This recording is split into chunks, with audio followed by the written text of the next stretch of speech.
Caleb, thank you so much for being here with us today in Chamonix. You're the very recent winner of Western States 100s in a fantastic time of 14 hours, 11 minutes. Can you maybe talk us a bit through that day? What happened, what you went through to achieve one of the greatest runs ever on that course? Yeah, thanks. Thanks for having me here. Yeah, that was an amazing day. That I had done Western States the previous year, last year, and got fifth. I had a great debut and felt like I did really well, but also like I'd still left a lot of room for improvement. And I wanted to go back and try again and see how much time I could knock off. And I kind of went into it with this mindset of like, I want to. I felt like the previous year I hadn't really like felt kind of that like I was breaking through some sort of barrier, like mentally and physically, and I wanted to get myself to a point earlier in the race where I felt like I was really pushing through some kind of challenge. So I went out harder than I had the previous year, went out fast, and decided to really just go for it and see what it felt like to get into that like tough spot earlier in the day. And yeah, I mean, it worked out really well. Like had a day that I'm super proud of, and now maybe that's going to change the style that I race in going forward a little bit. It seems like what you're saying, what made the difference is going out faster and harder. Hmm. Was that really part of the strategy, or was it just something you decided out of the blue on race day? No, going into it, my strategy was to go out harder than I had. There are a lot of factors that were different than the previous year. I think I showed up to the race fitter and like also just had a little bit more confidence. I had had a good race earlier in the year at Transgran Canaria and sort of proved to myself that I belonged more up at the front of these big races. And so I think I took that confidence, took the better fitness, the experience on the course, and the fact that it wasn't my first 100 miler this year. And all of those together kind of let me feel more comfortable pushing the pace hard and like feeling like it was something that was more within myself and that I could sustain it the whole day. And yeah, just race a lot harder than I had the previous year. Obviously, Western States is one of the fastest 100-mile race on the planet. Yeah. How do you get fit for that race specifically? What's the key sections or key pieces of advice you would give to someone who's getting ready for Western States, Yeah. given that you probably have the best experience someone can share? Yeah, it's funny because Western States is one of the faster 100-mile races among the competitive big ones, but it also still isn't that fast, really. Like for 100 miles, you can average like, I think I averaged around 8:30 pace. So while it is relatively fast compared to a race like UTMB, I think you can still get away with training in a way that focuses more on all day endurance than like top end speed. And a lot of the key sessions that I did were actually focused on like uphill, just trying to get the legs strong, trying to beat up the quads on downhills, a little bit of like speed work, but I think that was definitely not the key focus. It was more focused on being able to maintain uh, a good effort on like back to back long runs and keep up that muscular endurance. Now, once you've achieved a race like yours this year at Western States, what can you dream of? Are you tempted to try it again next year and even improve on that amazing run, or is there any other challenges that you would like to take on in the near future? I'm a little bit tempted to try again next year just because I've found that Western States is a race that I feel like I can do well at, and it's appealing to go back to a race multiple times and see how really like what your limit is, see how much better you can do. But I also feel like I've kind of gotten what I wanted out of that race and I've gotten the most out of myself.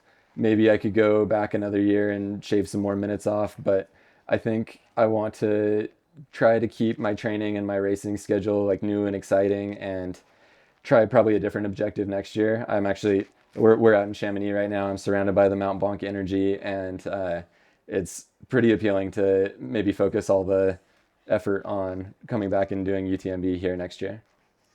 Well, that's very interesting news indeed. And there's in between this year's UTMB and next year's UTMB, actually today there's a big change happening for your main sponsor, Nike.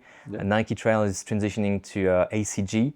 Can you maybe explain what ACG stands for and what it means to you specifically? Sure, yeah.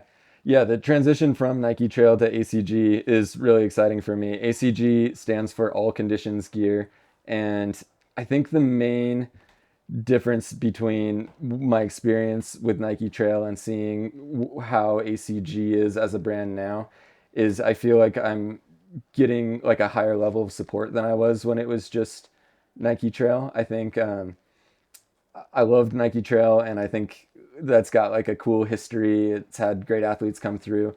ACG seems like the team is united around making this gear that can handle really like there is a focus on trying to make things that handle all kinds of different conditions. I love the traditional path that Nike's been on with sort of the I feel like if I were to put kind of a label on it, like it seems like they've been focused on like high quality fast shoes that are good at like Western States type terrain. And I think that's perfect because I've been focusing on races like that recently. But as I get more excited about races like UTMB, off trail adventures in the mountains, I think ACG brings more of like a wild spirit to it and has the team is bigger, there's greater resources, they can do more innovation and customization around me and my interests, and we can design gear that is specifically meant for objectives that excite me, like playing in the mountains, doing Mount Blanc or scrambling or doing UTMB, a race that's going to really like beat up my legs in a different way than Western States. So seeing the gear that's coming out of this new team, I think is going to prepare me really well for my objectives next year. I think that's a perfect segue because you just teased a bit the gear that is coming up and that people might have seen on you at Western States. Can you talk us about this shoe and maybe first of all name it? Yeah. Because this is all new for everyone watching you today. Cool. Yeah, this is the Nike ACG Ultrafly, and I love this shoe because I feel like I've had a real influence in like sort of helping design what it's become. Obviously, I'm not a shoe designer, but I have been involved since early on in the process of like wear testing this shoe, giving feedback on it, and I've seen specific improvements in it that can like be related back to my racing experience and experience testing it out on my trails near my house.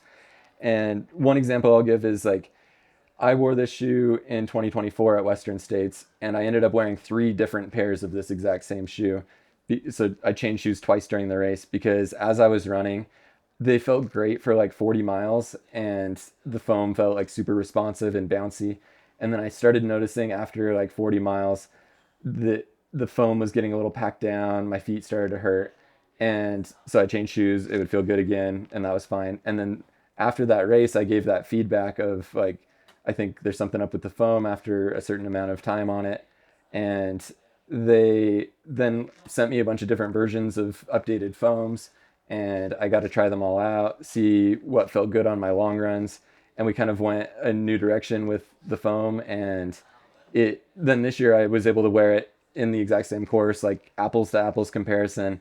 And I wore the same shoe the whole time and didn't really have any foot pain that you wouldn't expect from running 100 miles. Like you always are going to get a little bit beat up, but the shoe felt great, responsive, bouncy. I felt springy on the track at the end. And so to see that huge improvement in the span of 1 year was really cool. Can you maybe show us specifically on the shoe a detail or a bunch of details that are coming directly from your mind and stuff that you kind of led to in terms of improvements? One thing that's really important to me is like having good, I want to be able to use these shoes on more than just Western States. I want to be able to use them at the World Championship race that I'm doing this September and like more technical mountainous races. So they needed to have like a grip that I could trust. I like the lug pattern. I like the Vibram outsole on this. I feel like I can wear this in pretty rocky, rugged conditions and still feel like my foot is stable enough and locked in enough that I'm not risking my ankle. I know like I had run in the previous Ultrafly, and that was one of my main pieces of feedback was I don't necessarily feel stable in the shoe on technical terrain. So one of my priorities for what I hoped to get out of this shoe with this ACG iteration is the feeling of like trust and stability in the shoe on rocky conditions and rooty trails. And I feel like it's got that. It's got sort of this like hard to show because it's tucked down in this, but it feels like the upper of the shoe holds your like forefoot pretty securely, so there's not a lot of slippage. It's got a pretty beefy heel cup here that really makes you feel locked in and like there's zero movement. So while it is a super shoe on a big piece of foam that's like responsive and bouncy, it also kind of feels like you're sitting down in it enough that it's a stable ride that you can trust and is secure. Now, the colorway you wore at Western States wasn't this one. How'd No. you like the Proto colorway?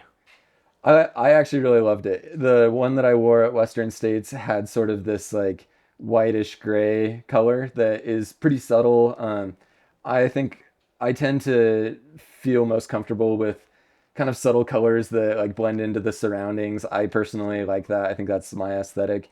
This one obviously is a little bit different. The release colorway, bright orange, really stands out.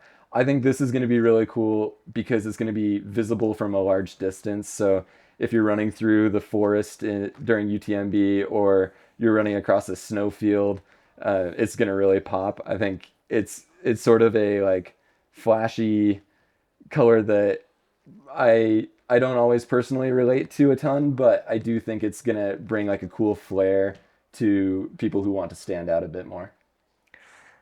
Now, very interestingly, what blew up the internet wasn't necessarily the shoe that you wore at Western States, but it was your top Yes. piece of apparel. Yeah. And we have it right here. Do you mind explaining, first of all, just like you did for the shoe, what it is, what's the name of this piece of garment, and what it did for you at Western States? Yeah, definitely. This is a pretty cool shirt. So this is the ACG Radical Airflow top, and I wore this shirt for the first time in 2024, that week of my first Western States. The designer Daniel had brought like a little, it was basically just a fabric sample. It was like barely even a shirt, but it kind of had the shape of a shirt enough that I could put it on. It definitely wasn't finished, but I remember just like walking around the room where I was trying it on and feeling the air going through all the holes. And these aren't just like cutouts. These are actually like there's some special technology going on here that I can maybe get a little more into. But I remember feeling like the air was like it was colder than wearing a shirt than not wearing a shirt. Like I had taken off my shirt, put this on, and got colder, which I wasn't expecting, and it's a cool, weird feeling. But I wore this in a lab in February on Nike campus in like an 80-degree heat chamber and did a run in it and gave some feedback on it because there were a lot of great things about it, but also, for example, there was like some extra fabric in spots where it felt like it wasn't really needed, where it was kind of getting folded over in the armpit and like blocking some of the potential airflow. I noticed that I like checking my watch. I always wear my watch on my left side, and like I wanted to have my sleeve a little bit shorter than where my watch was. And then when the sleeve gets wet, it sort of expands a little and goes a little farther. So we really tested this in a bunch of different conditions, like hot, cold, wet, dry, and fine-tuned it to exactly what I thought would be best for Western States Day. And I was really glad that I wore it during Western States. It actually, I think, did make a big difference. It's kind of rare that we see like breakthrough innovation in general in running. And I think super shoes are an example of that. But in apparel, kind of the closest thing we had gotten to a true breakthrough maybe was like the ice bandana. And we've had that for years now. It's not really a super innovative thing now. Everybody's doing it. So this felt like it was giving me an edge over all my competitors because I knew none of the rest of them had this. And when this fabric's wet, it stays wet for a long time. And it felt like it sort of acts like how your body cools down when you're sweating. Like you get wet, the sweat evaporates off your skin, you cool off. This sort of felt like that, but like an extended release version where I'm just constantly slightly damp and the air is like getting pumped through these holes. The holes have like almost like a wind tunnel through them. So it really just accelerates that evaporation and maximizes your cooling. Can you maybe explain the feeling that you're having when wearing this? Because I mean, the tech, the Bernoulli effect, and all of that is really fascinating, but it's really theoretical. Yeah. How does it feel having it against your skin, and what's the you kind of touched upon it, but would you mind going maybe a bit further into the actual feeling you had? Yeah, for sure. Because I do not understand the Bernoulli effect, and I'm not a scientist, but I do know, like, when I would get into an aid station wearing this and my crew would dump water all over me, put an ice bandana on me, and like I'm at mile 80, it's over 100 degrees. I think down in the canyons, yeah, it's over 100 degrees.